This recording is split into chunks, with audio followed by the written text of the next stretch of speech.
Alright, let's see, which one do I want to talk about? Yeah, I probably should talk about that one. The 90s Zorro TV show that came on Family Channel of all places. It was a pretty good show. They got the guy from Monster Squad who played Dracula to play Zorro again in this one. And so it works pretty well. Got Diego. They had, the usual. You had like El Capitan and whatnot. And they do a pretty good job with everything they do. They do lean into the Batman thing because obviously Batman was influenced by Zorro. I don't think I remember anywhere else where he had the whole scientific thing because I don't know. I remember having the sword, him having he'd come up with great plans, he'd be very sneaky, but no other adaptation. I do remember him using the full like Bat Cave thing. Well, there was always a cave, so that was from Zorro. But I don't remember Zorro having a full chemistry and whatnot because that probably came from Sherlock Holmes. And I think Zorro may be slightly older than Sherlock. I don't know. I'd have to look that up. That was in the TV show. It was a fun little TV show. It lasted a few years in the early 90s. I remember I was like 16 years old and I was like watching this when I would get home from school. They had one episode where Adam West guest starred. He had this really cool badass sword and he fights with Zorro. Remember this is the early 90s, so Adam's gonna be like in his 50s at this point, but he plays an interesting villain. They had quite a few different. They had like the TV movie of the week villains. This was kind of like Hercules and Legendary Journeys and things like that because they had those action hours. That's how it started. I don't know, Zorro wasn't from that, but it was kind of like that. It wasn't as goofy. It was more realistic from what I remember. Again, I was 16. It could be just as goofy as Hercules and Legendary Journeys was, but I was a 16-year-old child. I know. They had the big goofy sergeant, I remember that. They had Bernardo in it, which hasn't been in all of the adaptations actually. And it is interesting to know that in the original book that he barely appears in there, which is kind of strange. The father's there, of course, he does a pretty good job. They had some fun episodes. Tornado was there. Sword fighting was, of course, important, and as was Zorro being a bit of a smartass. From every adaptation, he'd already had kind of a quip here and there. I think even in the Filmation cartoons, he would have a bit of a smartass comment to say here and there.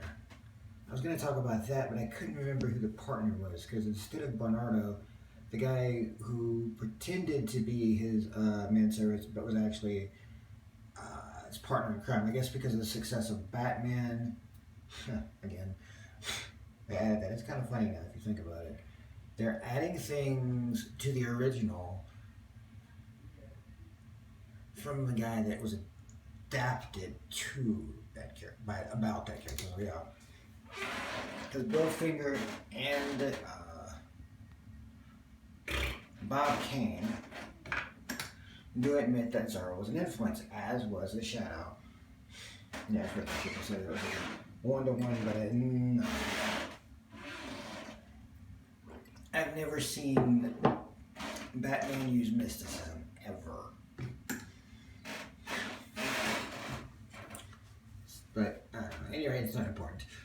Neither did Zorro, though, so, there's that. He did have that cool mask thing over there, I think they had done that already, because I know that they had only done, like, the old burglar mask. I want to say in the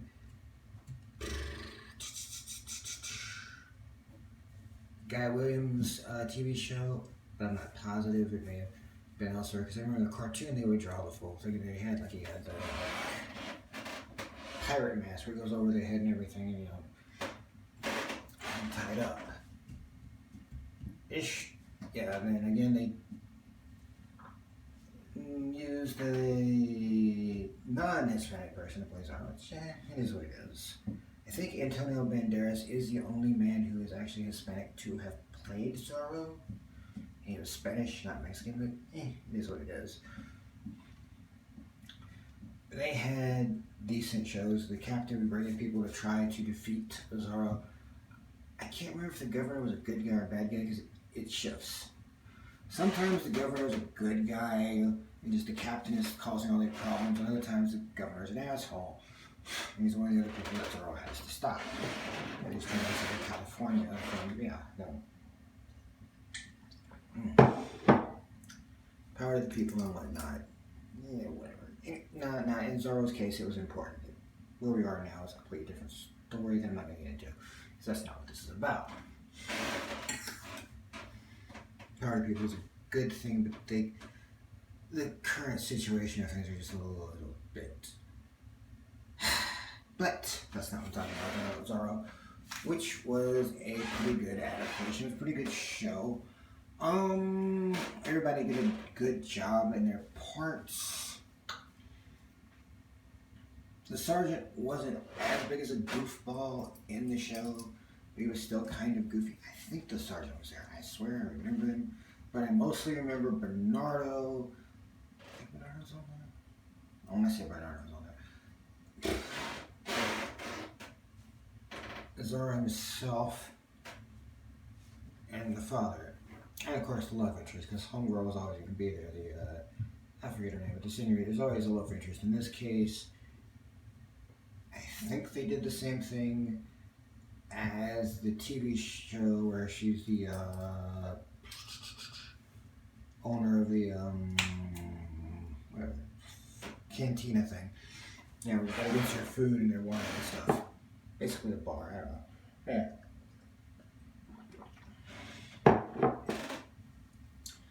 And the captain is still always an asshole, as he always was supposed to be. I had this one episode where there's a magician who's doing these tricks, and as Diego, mind you, Zorro is just figuring them out like that. They don't lean as much into Diego being a foppish goober as has been in other adaptations. I think they've done away with it a lot. And Antonio Banderas definitely did not. I mean, yeah, they had more of a man about town and whatnot. In those two movies, I think. It's been a while since I've seen the two Zorro movies with Antonio Banderas. They were good. Anyway, back to I was talking about the '90s TV show.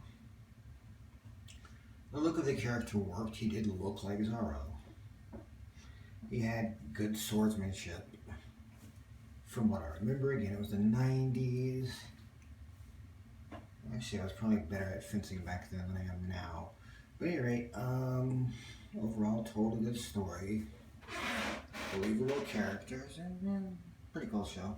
I don't know, look at it if you get a